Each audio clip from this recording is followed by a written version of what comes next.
बिस्मिल्लाहिर्रहमानिर्रहीम अस्सलामुअलैकुम। आज हम काशी रीमैन इक्वेशंस और लेप्लास इक्वेशन को डिस्कस करें कॉम्प्लेक्स एनालिसिस में, जो कि मोस्ट इम्पॉर्टेंट है। काशी रीमैन इक्वेशंस सबसे पहले जो काशी रीमैन इक्वेशन है ये क्यों यूज़ की जाती है और इसका हमें फ़ायदा क्या होता है। अगर हमें ये पता करना हो कि कोई फंक्शन जो है वो एनालिटिक है या नहीं है, तो काशी रीमैन इक्वेशन जो होती है ये हमारी हेल्प करती है कि हम कैसे चेक कर लेते हैं। तो दोस्तों ये याद रखें कि हमें कोई कॉम्प्लेक्स फंक्शन दिया हुआ है। जैसे कॉम्प्लेक्स फंक्शन में आपको पता है कि एक हिस्सा उसका रियल होता है और दूसरा हिस्सा इमेजिनरी होता है। अब हम ये फार्मूला अप्लाई करते हैं। अगर u का पार्शियल डेरिवेटिव लें with respect to x, u का पार्शियल डेरिवेटिव लें विद रिस्पेक्ट टू x और v का पार्शियल डेरिवेटिव लें विद रिस्पेक्ट टू y, तो दोनों का आंसर सेम आए। और सेकंड वन पे ये होता है कि v का पार्शियल डेरिवेटिव लें विद रिस्पेक्ट टू x और u का विद रिस्पेक्ट टू y, तो इन दोनों में जो रिलेशन हो, पहला जो u का विद रिस्पेक्ट टू y लें वो negative of v with respect to x हो। अगर ये दोनों चीज़ें सेटिस्फाई हो रही हों तो फिर हम कहते हैं कि वो फंक्शन एनालिटिक है। अब दोस्तों देखें कि हमारे पास जैसे ये एक एग्जांपल दी हुई है कि f of z equal to z square दिया हुआ है, और जब हम z की जगह x plus iota y put करें तो इसका हम यूँ लिख सकते हैं, यानी कि ये हमें f ऑफ z दिया हुआ है। अब हमने चेक ये करना है कि क्या ये एनालिटिक है या नहीं। तो इसके लिए हमें काशी रीमैन इक्वेशन, जिसमें u x जो होता है पार्शियल u और पार्शियल x, मतलब ये कि ये जो u है यहाँ पे u x square minus y square है। अब x square minus y square जो है वो u है, और 2xy मीन आयोटा को छोड़ के आयोटा के साथ जो वैल्यू लिखी हुई है ये v है। अब हमने u वाले को with respect to x differentiate किया और v वाले को विद रिस्पेक्ट टू y किया, तो दोनों आंसर हमारे पास सेम आ रहे हैं। आप देख रहे हैं u ये हमें दिया हुआ है, v ये है। जब हमने u x किया तो आंसर 2x आया, और जब हमने u v किया तो फिर भी आंसर 2x आया। तो एक पहली वाली जो कंडीशन है ये सेटिस्फाई कर रहा है। अब सेकंड हम ये करेंगे कि जो v है इसको अब डिफ्रेंशिएट करने लगे हैं विद रिस्पेक्ट टू y। जब विद रिस्पेक्ट टू y इसको डिफ्रेंशिएट करें तो ये आता है 2x, और जब हम इसको with respect to x differentiate करते हैं जब हम इसको with respect to y x differentiate करें तो ये आता है 2y, और जब इसको विद रिस्पेक्ट टू y करें तो -2y आ रहा है। यानी कि दोनों में माइनस का फ़र्क पड़ रहा है, बाकी सारी वैल्यू सेम है। तो चूँकि ये वाला जो हमें प्रॉब्लम दिया हुआ है ये जो है ये सेटिस्फाई कर रहा है किस चीज़ को, हमारे पास यहाँ पे जो काशी रीमैन इक्वेशन है उसको अगर सेटिस्फाई रीमैन इक्वेशन को सेटिस्फाई कर रहा है, सो ये फंक्शन जो हुआ एनालिटिक। और ये याद रखें कि ये बेसिक पिलर है और बेसिक चीज़ है एनालिटिकल के लिए काशी रीमैन इक्वेशन। अब हम हमारे पास है f of g equal to u and iota we.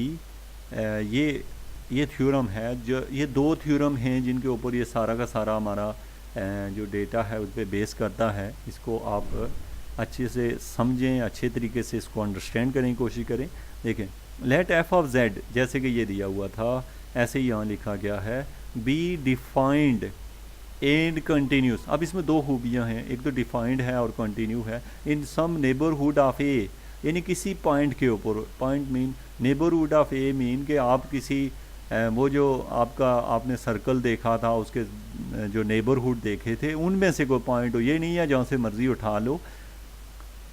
z equal to x plus iota y is differentiable at z itself. और इसमें क्या क्या खूबियाँ हैं, एक तो ये डिफाइंड है, दूसरा ये कि ये कंटिन्यू है, और तीसरी बात ये कि ये डिफरेंशिएबल है। Then at that point the first order partial derivative of u and v exist and satisfy the Cauchy Riemann equation 1। Hence, if f of z is analytic in domain D, those partial derivative exist and satisfy at all points D। अब यहाँ इस theorem से हमें ये पता चलता है कि अगर कोई फंक्शन दिया हुआ हो और वो फंक्शन जो हो एक तो डिफाइंड हो और कंटिन्यू हो किसी नेबर पॉइंट पे, और तीसरी बात ये कि वो डिफरेंशिएबल हो, अगर वो फंक्शन डिफरेंशिएबल, अगर उसके अंदर ये तीन खूबियाँ हों तो वो एनालिटिक होता है, और यही तीन खूबियाँ हों तो काशी रीमान इक्वेशन जो है वो सेटिस्फाई होती है। तो इससे पता ये चला कि अगर काशी रीमान इक्वेशन सेटिस्फाई हो रही हो तो हमें पता चल जाता है कि फंक्शन एनालिटिक है कि नहीं है।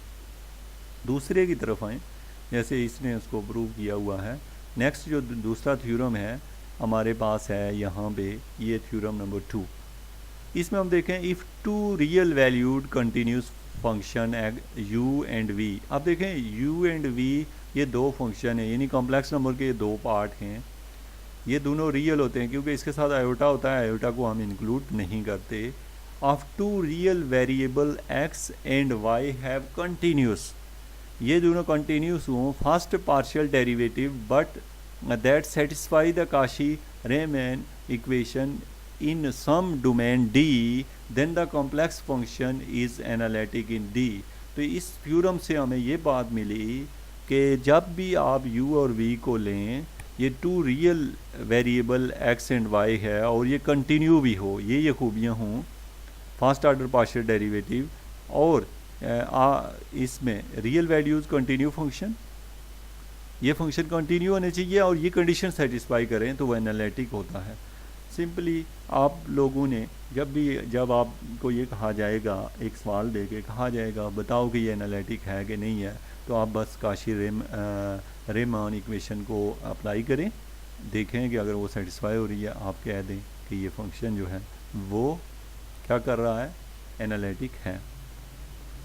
अब हमारे पास है काशी, इसमें एग्जांपल दी गई है, जैसे ये एफ ऑफ जेड ये दिया हुआ है, ये कोई एक्सपोनेंशियल फंक्शन की फॉर्म में दिया हुआ है, इसमें u ये है, v ये है, इसको डिफरेंशिएट किया विद रिस्पेक्ट टू x तो ये आया, विद रिस्पेक्ट टू y की है ये v को। अब आप देख रहे हैं ये दोनों आंसर सेम है, ये दोनों माइनस के साइन के डिफरेंस में आ रहे हैं। तो we see that Cauchy Riemann equation are satisfy and conclude that f of z is analytic for z। f of z will be the complex along of e power x known from calculus। तो ये हमें पहले से भी पता था कि e power जो x है ये कंटिन्यू होता है, तो ये हमें कंटिन्यूटी का पहले से पता है और ये कंडीशन सेटिस्फाई हो रही है, सो हम कहते हैं ये फंक्शन एनालिटिक है। ओके स्टूडेंट, आपको जो पेपर में आपसे जो क्वेश्चन पूछा जाता है, अगर आप NTS कर रहे हैं या को और टेस्ट दे रहे हैं तो उस केस में तो आपको जस्ट ये पूछा जाता है काशी रीमैन इक्वेशन के बारे में और एक छोटा सा प्रॉब्लम पूछा जाता है। और अगर आप ऐसे ही कोई पेपर दे रहे हैं या कुछ भी है तो उस केस में आप जस्ट फंक्शन को डिफरेंशिएट करके आप उसको चेक कर रहे हैं। अब यहाँ पे एब्सोल्यूट वैल्यू के बारे में लिखा गया है। एब्सोल्यूट वैल्यू में आपको पता है कि यहाँ पे अलग-अलग से इनके स्क्वायर लिए गए हैं। तो यहाँ पे मैं अब मूव करना चाहता हूँ, नेक्स्ट हमारा जो है वो टॉपिक है, थोड़ा सा इसको आप देख लें एब्सोल्यूट वैल्यू के पॉइंट ऑफ व्यू से। आप देख रहे हैं ये एफ स्क्वायर है, u plus iota v whole square है, इसको हमने लिखा u square plus v square, by definition हमने इसको लिखा। अब इसको जो स्क्वायर है इसको हमने यूँ लिख लिया, u into u x plus v into u v equal to zero, और दूसरी टर्म जो है ये हमारे पास आ गया u into u of y plus v into v of y equal to zero. Now we use v x equal to minus v u in the first equation and u v of y equal to u in second. ये वैल्यू हमने पहली और दूसरी equation में use की है। हमारे जो रिजल्ट हैं ये a और b बना है। यहाँ से ये कॉमन लिया हुआ है, इक्वल टू ज़ीरो किया हुआ है, इसके ऊपर कुछ डिस्कशन है। सिंपली हम इनकी कुछ मज़ीद एग्जांपल्स जो होंगी, चूँकि आप थोड़ा सा ये कोर्स पढ़ लेंगे जब, तो हम प्रैक्टिकली इन चीज़ों को सारी को देखेंगे जब, तो होप्स हो कि आप इनको अच्छे तरीके से अंडरस्टैंड कर लेंगे। अच्छा व्यूवर, चूँकि फिर हमारे पास है लैप्लास इक्वेशन और हार्मोनिक फंक्शन को इंशाल्लाह हम नेक्स्ट में डिस्कस करेंगे, चूँकि अभी टाइम कम है।